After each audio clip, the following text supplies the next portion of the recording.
A coach can offer someone that space to talk through tough things, to talk through the what ifs, the worries, the fears, the reservations that they may have.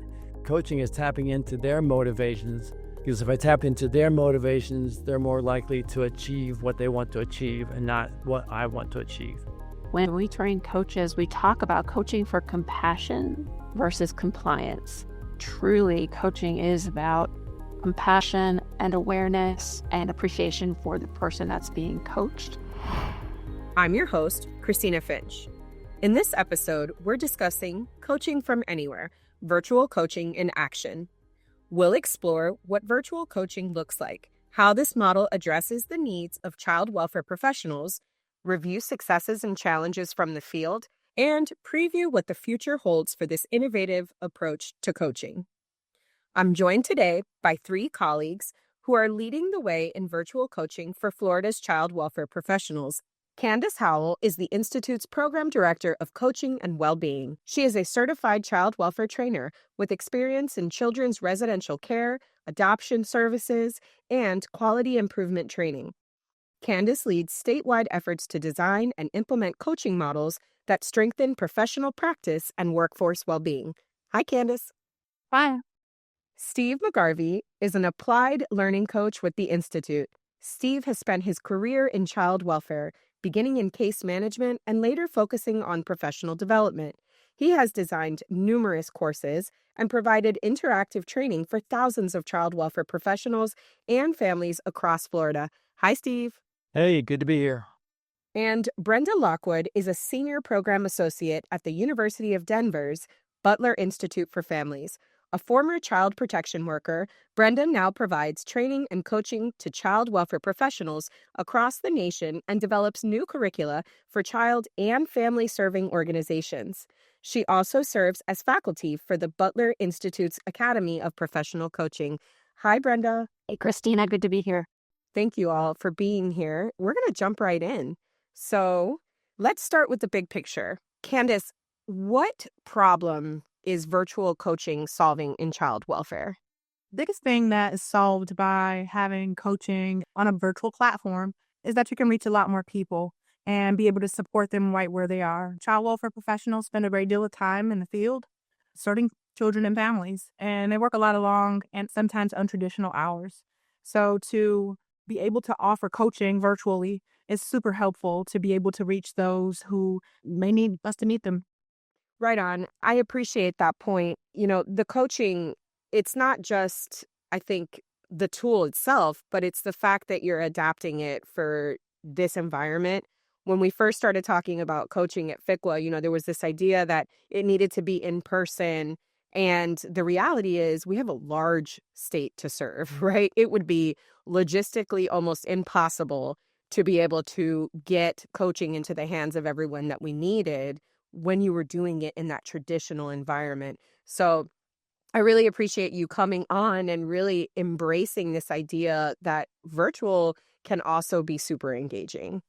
I want to move it over to Steve and say, from your perspective as someone who is coaching directly in the field, how does virtual coaching differ from traditional mentoring or supervision?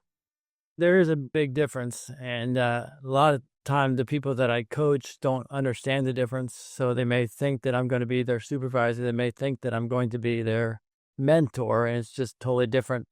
Their view of a coach is not really understood, and so as a mentor, they think I'm going to tell them what I used to do and how I used to do it and how I solved this problem, how I became a great child welfare professional, whether I was one or not. Whether I was great or not, they think I'm going to be great. And so they think I'm just going to tell them how I did it and they could just, imitate what I did. That's what a mentor is. A supervisor, well, they don't have a choice in that. They don't get to choose a supervisor. That's chosen for them.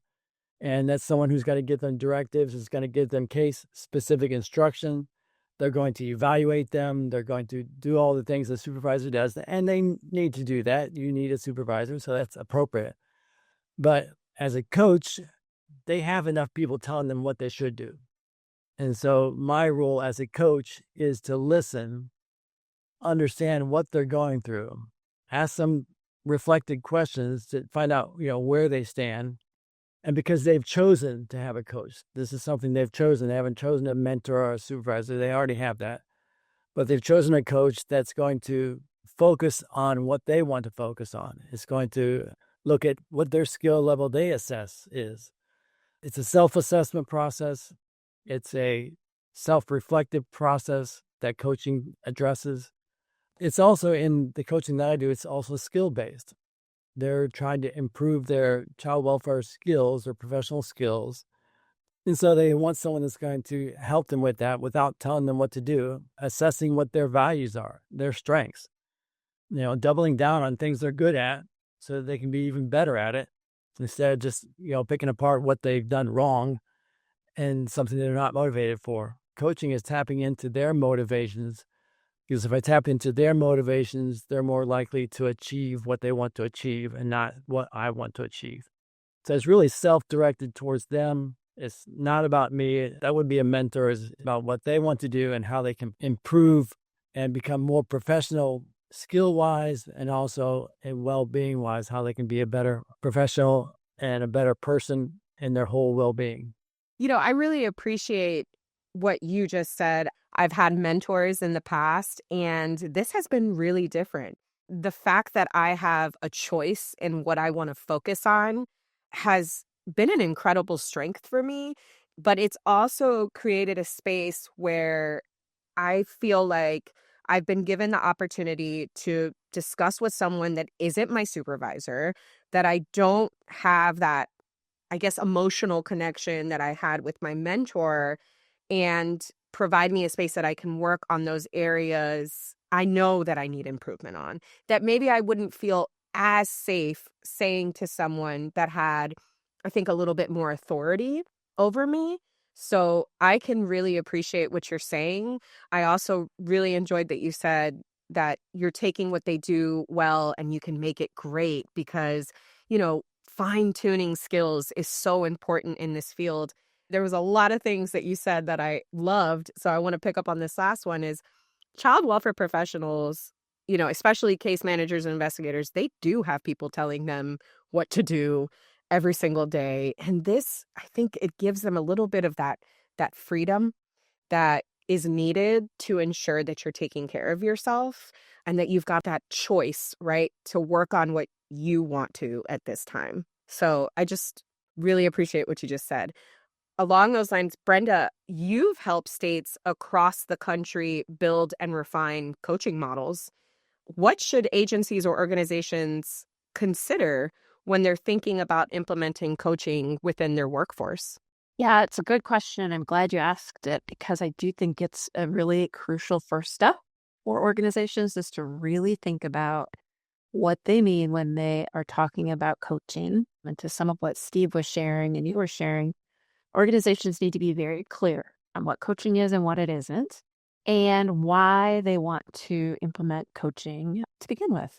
I think a lot of organizations, at least in my experience, have kind of come to the table wanting to implement coaching because they think of it as a way to sort of, maybe fix, the staff living up to the standards or expectations.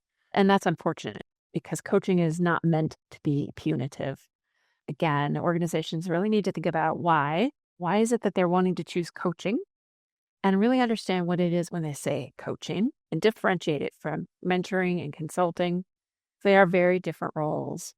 The other thing, too, is to really think about capacity to offer coaching to everyone, not just leaders, not just people who may be lagging behind their peers and need some skill development, but trying to offer, if you will, coaching to everyone if possible, or to a broader range of employees or their workforce than only leadership or only people who need to sort of improve their skills. Because if everyone has a chance, or more people have an opportunity to do coaching, you'll increase consistency across the organization in terms of practice, in terms of reaching your mission, vision, values, those kinds of things. So, that's another key thing, is to really consider capacity to offer coaching to a broader range of individuals within the organization. I think those are probably the two things. Get clear on what it is and why they're wanting to offer it, and then capacity to offer it sort of across the board, or to a broader range of individuals.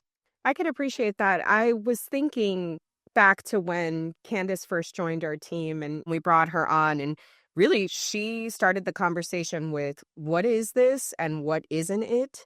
And listening to you say that, I think really just affirms that she was taking the right approach in saying, like, we can have ideas of what we think this is, but we need to define it, which was incredibly important at that time. Yeah. Well, and if I may add too, with the defining what coaching is, it's also understanding what to expect from coaching, from the leadership on down. A leadership may want to be able to sort of have some parameters or role in the coaching experience and, maybe be prescriptive, if you will, around what coaching can be used for and those kinds of things. And so, again, I think that's important why you need to have support from, leadership within the organization and make sure that leadership understands that coaching is intended to be something that helps individuals grow. People who are already really good at what they do even better across the board. And so being prescriptive about what coaching can be or should be can really inhibit what's possible with coaching.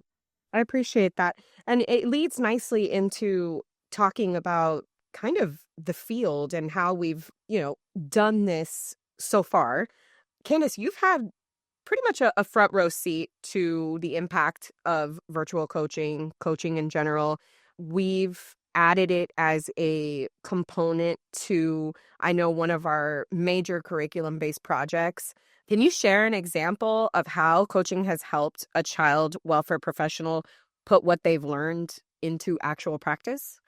Yeah, sure. So I think that this story has become a part of my story and recognizing in a lot of my previous roles and within the child welfare system of care, there is a lot of coaching that's going on. There's a lot of coaching without people realizing what it is. Some good, some not so good. Years ago, I held a lot of the roles like Steve was saying, Brenda was saying, that you kind of don't have a choice in and you just have to do. So I've been a supervisor, I've been a trainer, I've been in quality, all which lend themselves to people coming to you for answers and me telling them what to do. And for many years, it just goes just like that. They come to you and you give them answers and you try to support them. Maybe you do some shadowing, give some feedback.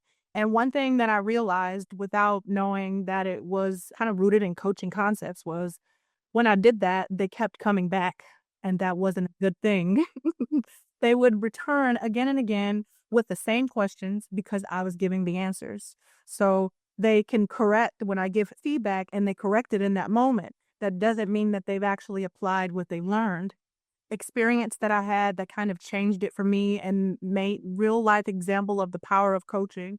When I would be in that position as a supervisor or as a quality staff and I had the answers or I had a recommendation that I needed to give, I wouldn't. I would say, here's what I've learned. What do you think that we need to do to fix it? Utilize the questions that I asked that help them critically think. Because one saying that we have in coaching is all people are creative, resourceful, and whole. Many people already know what to do or what they want to do. They want that reassurance from someone and to talk out their ideas so they can feel better about it. So that for me was a real aha moment that although I get a great joy and a kick out of giving answers and helping people, it's a real pleasure to be able to equip someone with being able to solve their own problems, which is the power of coaching. I love that. It's this facilitator role that you've kind of taken. And one of the things that you said, it's something that I hear across the board, right? Is how do you teach critical thinking, especially in child welfare, where it's vital, right? To have those skills. And I think coaching truly creates a beautiful vehicle for teaching people how to think critically, like asking those reflective questions, right? Not spoon feeding answers when they're going to need investigative skills as they're working with our children and families. It creates this beautiful opportunity to dig deeper, right? Steve, I want to turn it to you and talk to you a little bit more about your actual experience as a coach. You've coached professionals across various different regions, and I know that you've done it within our programs and it's picked up recently. Can you tell me what participants have said about their experience thus far? Let's be clear that this is coaching they have chosen. So I'm not their assigned coach. Someone hasn't voluntold them to do coaching. So they've chosen the coaching, but still, it comes with a lot of vulnerability that's exposed for that person. So I think coming into it, there's some expectations that it's going to be uncomfortable. It's going to be awkward. It's going to be kind of weird because I'm meeting with this person I've never met before. So it's weird for both of us. So as the coach, it's weird for me too. And that's okay. But they have signed up for that. They're willing to go through that pain of getting to know the coach and what the coaching is about. And so what they've said during the process is that it's easier than expected. And that's nice to hear. I love that. That's great. I'm glad I was able to help that. And that they didn't feel any pressure on them to perform. They had a chance to explore their own perspectives. I try not to give my own perspectives. I want to explore with them what their perspectives are, and they get to tap into their own value system. So, one of the things that helps is if I understand as a coach what they value in life, not just in the job, what they value in life. And so many times what they're looking for is, validation for that I'm working within my own value system. And so I can affirm them that. So they're looking for some affirmation and they get that. I think they also appreciate that there's an accountability feature to it that's not tied to me. Yes, they're being accountable to me, but I have no bearing on their job. So whether they pass or fail or succeed or don't succeed, I don't know. I'll never know. And they don't have to tell me. But for just them to acknowledge and to verbalize, here's what I'd like to do about my dilemma here. That's accountability. And that's what a coach can do. And I can follow up with them, and I will follow up with them. So there's an accountability they choose as to how they want to be accountable and how we want to follow up with each other. And it's based on their own self-assessment. I think what they also are not expecting is the aspect of coaching where they assess themselves. So if they say, well, my boss really wants me to improve on my communication skills. And so, well, what do you think? That's the question. So they may have a different assessment. My role as a coach is to find out what their assessment is and say, okay, so how would you rate yourself on this yourself? And is this something you would like to improve on? If it's not something they don't want to improve on, then why are we wasting our time? I appreciate that. So if you don't really want to work on that, what do you want to work on? What do you want to focus on? So in this coaching session, it's up to you. What do you want to focus on? We can go with where you want to go and however high you want to go with this. And we can, maintain what your own assessment is as far as your own skills or your own well-being and what support I can give you and not just give you answers. I want to talk to Brenda a little bit because we're doing this thing in Florida, but you've seen coaching implemented, across multiple systems nationwide. Can you speak to some of the successes or challenges that stand out, especially when you're delivering it virtually? Yeah, it's so interesting. Most coaching happens virtually, and it happened virtually even before we had platforms like Zoom and Teams and WebEx. Coaching was happening over the telephone. And it's been a while now, but when when the pandemic first started, we were talking with the organizations about this, thing about doing trainings virtually, doing meetings virtually, doing coaching virtually.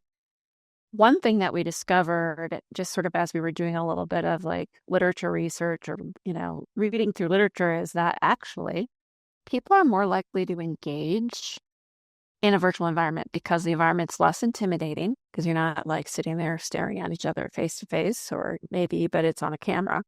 People tend to be in a more physically comfortable space and they're being coached virtually, which really helps.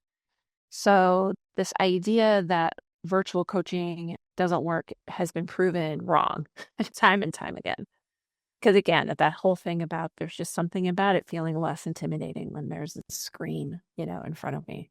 It shouldn't be a problem. I guess where it might become a problem is if people have challenges with accessing the internet or being able to utilize a platform like Zoom, those kinds of things. I think those might be the challenges. But frankly, with all the various organizations that I've worked with, those things, we've always found a way to overcome them.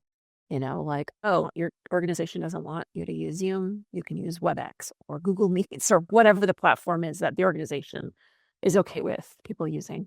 I would say that if we want to talk about successes and challenges, I think it's important to start with successes and talk about the thing that will set an organization up for success more than anything else comes to implementing coaching, whether it's in person or virtual, is that they are or are becoming a sort of learning culture, which is a culture or a way of being within the organization that really fosters a growth mindset, which really is about employees believing that their abilities can be developed, not fixed, that I can change, that I can grow.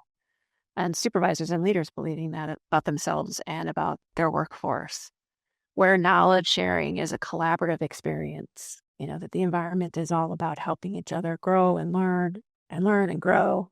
Learning is part of the work, that it's an environment where it's okay to ask questions, it's okay to not having answers, it's okay to make mistakes and learn from them.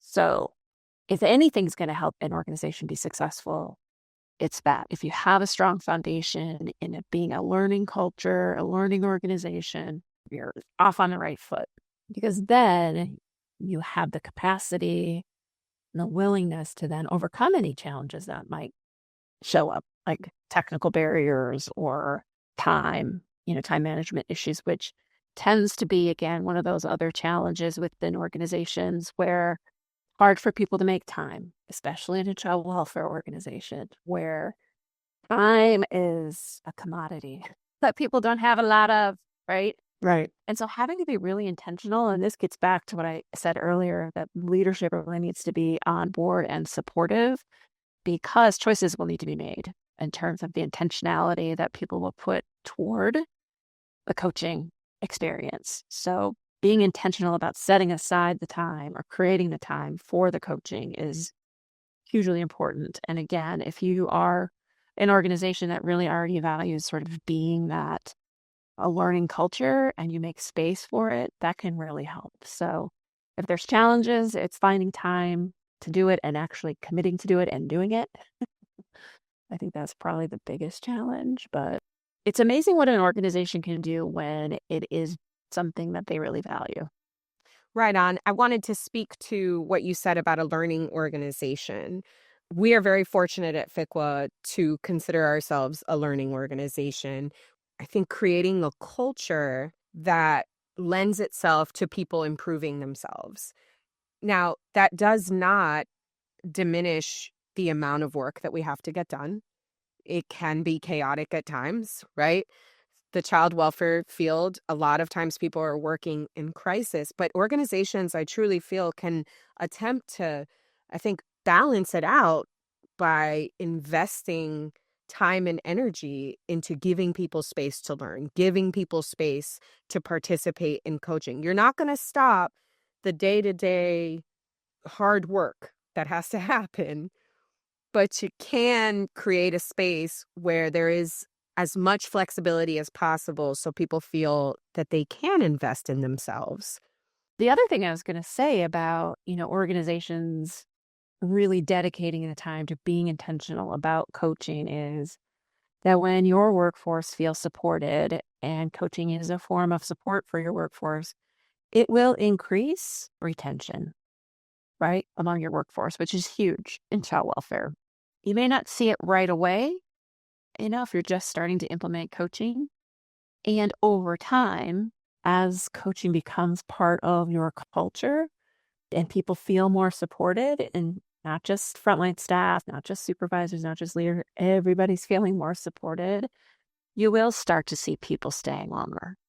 I absolutely agree with you. And I appreciate you mentioning that. It makes me think one of the things that we do, we have advanced certification courses at FICWA that are lengthier courses. They require our child welfare professionals to dedicate some time.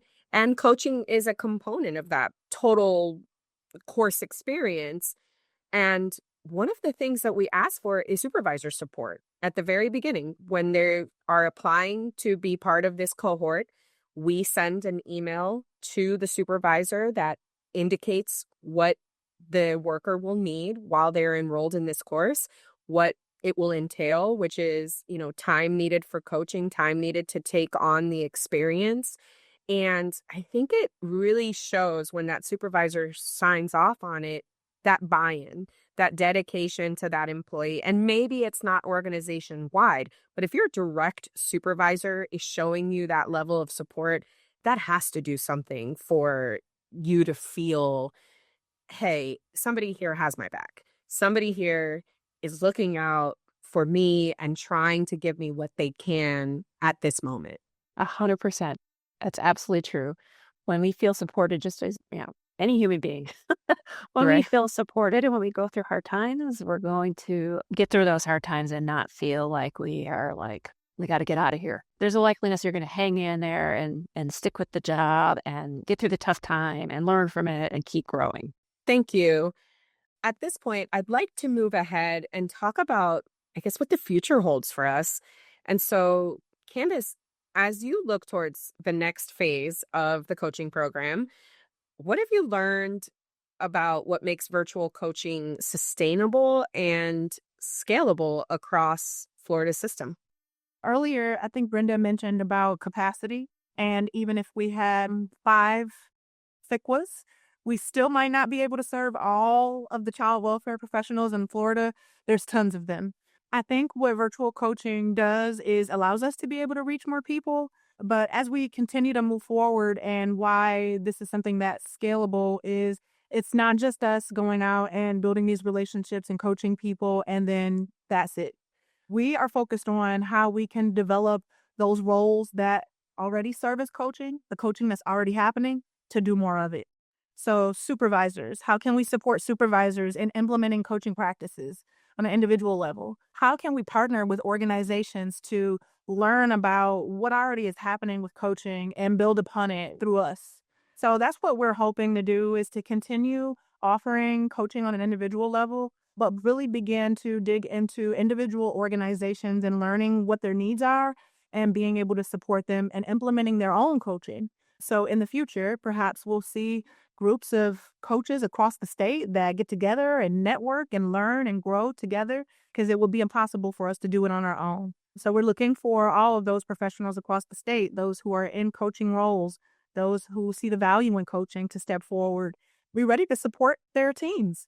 I think that it really will help with sustainability to implement those practices in some of those key roles. I appreciate you saying that. I was just having a conversation about sustainability with our director, and I said that's the key area there, right? We have these amazing programs, we come in with these interventions, and then we leave.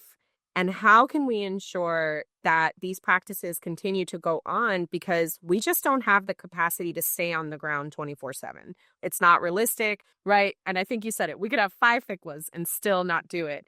I come from a training background, so I'm in my head, I'm like, train the trainer model, right? This idea of coming in and identifying those practices that are happening and then really investing in increasing that. I know that you are working through your program on a coaching curriculum that will help you kind of elevate that. I think that is fantastic. I remember when you first approached me with it, I was like, this is needed, right? Something that will help us create a tool that then really moves us into that technical assistance space where it's almost like a parallel process with what you're doing in that one-on-one coaching experience. I'm not going to spoon feed this to you. I'm going to give you the tools so that you can do this on your own. And so I just really appreciate that. And then I wanted to ask Steve, from the perspective of working directly with the workforce, what else are they looking for right now? What are those professionals looking for in coaching currently? Well, as child welfare professionals, no matter what the role is, it's tough. They're going through a lot physically, emotionally, mentally, every day. What I discovered when I meet them for the first time, one, they're curious. They're curious about coaching. What is this about? I've signed up for this. I've volunteered for this. What the heck is this thing? After the curiosity, what I've found is they're looking for affirmation. Affirmation is a difficult word because it could be an affirmation that they're doing things right. And so it's a place that I have to be careful because I don't know what they're doing. I'm not their supervisor. But they're also looking for affirmations of their emotions, affirmations of their feelings about what they're doing. So that's something I can help them with. And that's something that coaching can really help retain them, that they're emotionally not spent, that they're focusing their emotions on the things that matter to them, not just the things that matter to their boss or to the agency, but things that matter to them as a human being. So they're looking for that type of emotional affirmation. They're also looking for hope. I've talked to several professionals that are just kind of not sure where they're going to go next. They know their job well. They just not sure where this is headed. And so they're kind of losing a little bit of hope. And so they're looking for some, not answers from me, but just exploration of, what else could I be doing for the children and families in this state? And that's a fair question. And that's something that is on the table with any coaching discussion. It should be on the table. They're looking for safety. They're looking to talk to someone that's safe. I may like my supervisor. I may think they're the best supervisor in the world, but will I discuss everything that I'm doing on my job with them? Probably not. There's some things I will keep behind and say, I don't really want to talk about that. As a coach, I'm not their supervisor. I'm not reporting to anyone. It's confidential, everything we talk about. Since we're not talking about case-specific information, it goes nowhere. There's nowhere it goes. And so we can talk about relationships that they have in the office. They can talk about relationships with their supervisor, coworkers, navigate difficult situations based on their own values, based on what they want to see accomplished in that unit or with that individual. The other thing I was thinking about that they're looking for from me, from a coach, is someone that can relate. Not that I've done everything they do, but someone that can listen, can understand, can explore, can empathize, can reflect on what they're experiencing and make it palatable, but also understandable. And that it's not, oh, for you, your life really sucks, or yes, your life is really, really great. It's not about that. It's just recognizing where they are and helping them to verbalize where they think they can go with this. I appreciate that. One of the things I wanted to touch on that you said is about this idea of where are they going to go next? That could be a really scary exploratory discussion to have with a supervisor, right? Because let's be frank, no supervisor wants to lose their employee. So they may not have the most candid conversation with them about what's next for their career. Some supervisors, yes, absolutely. They want their people to grow. If that includes leaving that current position they're in, fine, but not always, especially in this field where the turnover is what it is. But at the end of the day, I think where I look at it as if they don't leave the child welfare field, it's okay if they go somewhere else as long as they're still serving the system and they're carrying those skills and those tools that they've refined into continuous service in this system. And that's one of the wonderful things that I think coaches could really do is help you explore, like, okay, maybe you feel like you've been in case management too long and you want to explore something else. What other options do we have serving children and families that you can do so that you don't leave the field, but maybe get a break from what you think you need a break right now?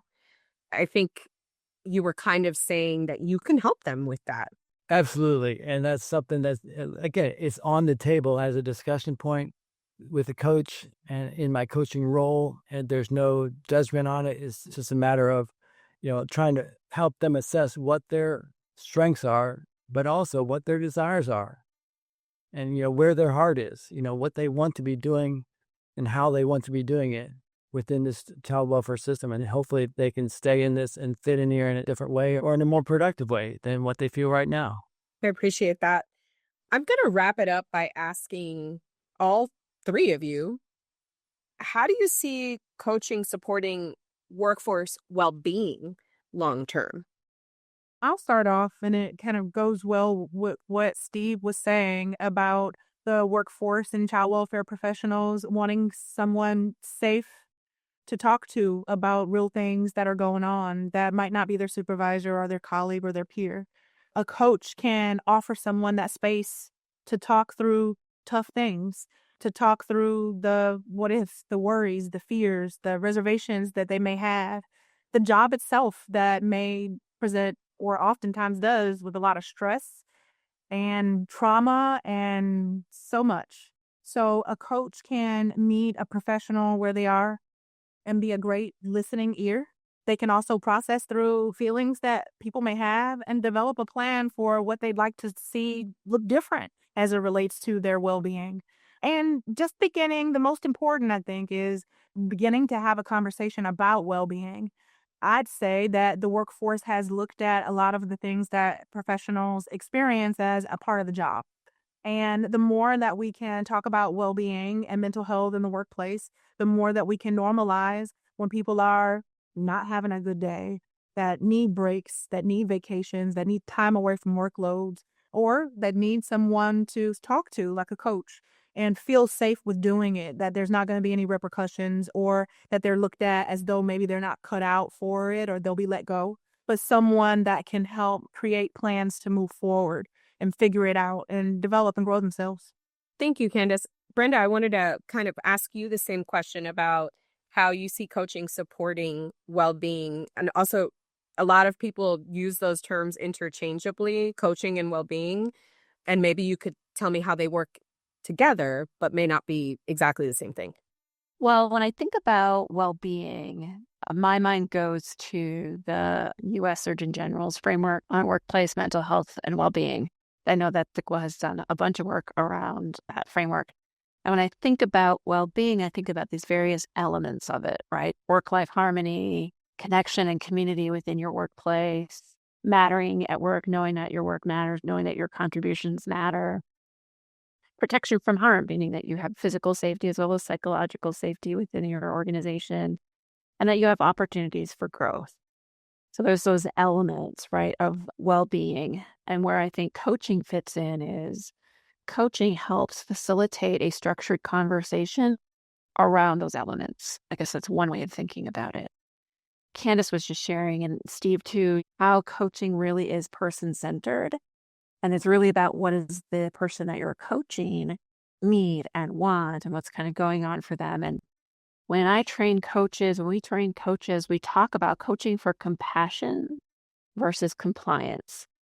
And I think that's such an important thing for organizations to understand, is that truly coaching is about compassion and awareness and appreciation for the person that's being coached. And if I may share an example of what that sounds like, it was my own personal experience as a child protection worker many, many, many, many years ago. When I first started in the field of child welfare, it was when concurrent pregnancy planning was just showing up on the scene. And for those who may be listening that don't know, it's this idea that when a child is in foster care, there is a concurrent plan going on to have the child return and be with their family. And if that doesn't work out, then we have another plan sort of going on at the same time, so that it's sort of a fallback plan. That's just how I kind of describe it. Like, okay, if that doesn't work out, then we have another plan for this child so that the child isn't lingering out there. And I was really struggling with this legislation because the families that I was working with cared about their children, were working really hard at, doing the things that they needed to do so the child could come back and be part of their family again. It wasn't necessarily part of my awareness, cognitive awareness at the time. I really struggled with how the system was sort of bearing down on the families to say, you got this much time to do it, otherwise we're going to this alternative plan. So I was really struggling with it. And so how it showed up was me not doing the paperwork in time, sort of dragging my feet on things, and my supervisor at the time was, kind of nudging me, hey, you got to get this done. You got to get this done. And finally, he, instead of just all right, if you don't do this, we're going to do a plan. We're going to put you, we got to take some steps to make sure you're getting your work done properly. Instead of getting compliant, he got compassionate and he got curious and had a conversation with me about what was really going on. Why was I dragging my feet? What was really driving this behavior? I mean, it was a really important conversation for me because it was like, aha, like I didn't realize that I was even dragging my feet. Like I thought I was just like so busy and I couldn't get to it. And that was really not what was happening. Is I really struggled to really want to impose this legislation on the families I was working with. So, of course, I did have to, get the work done and all of that stuff. But even for me, having that understanding of why and my supervisor taking that compassionate approach and getting curious about my behaviors, i.e., not doing my paperwork stuff, it helped me, with my own awareness of my values and what was driving me to do the work I was doing at the time. And eventually, I moved on. I moved on to doing staff development and, doing what I do now is for me a way of helping strengthen the workforce, which then hopefully will help strengthen families. So it's all kind of connected, but that's my example of the difference between well-being and coaching is well-being is connected to the individual and the coaching is that sort of container to have the conversation around those pieces, those elements of a person's well-being. I really appreciate that you said coaching is something that we do with compassion and for compassion and not compliance. And I think having compassion lends ourselves well to this idea that someone's well-being absolutely matters. It shouldn't only matter that they're doing a great job at the tasks that they have to do. Is the whole person okay? And all three of you have mentioned very much this ongoing theme of person-centered experience of, making sure that people have a space that they feel safe, that we're promoting hope. And I think all of that lends itself beautifully to this idea of supporting long-term well-being. I really want to thank all three of you for the conversation today. If you're interested in learning more about this episode and our guests, please visit our website at www.ficw.fsu.edu. You can also follow the Institute on Facebook, Instagram, and LinkedIn at FSU Child Welfare. Thank you to our Director of Communications, Emily Joyce, our producers, David Heller, Brantley Jones, and Alina Bachman, and our audio engineer and editor, Izzy Kring. Finally, thanks to all of you for tuning in. I'm Kristina Finch for the Florida Institute for Child Welfare.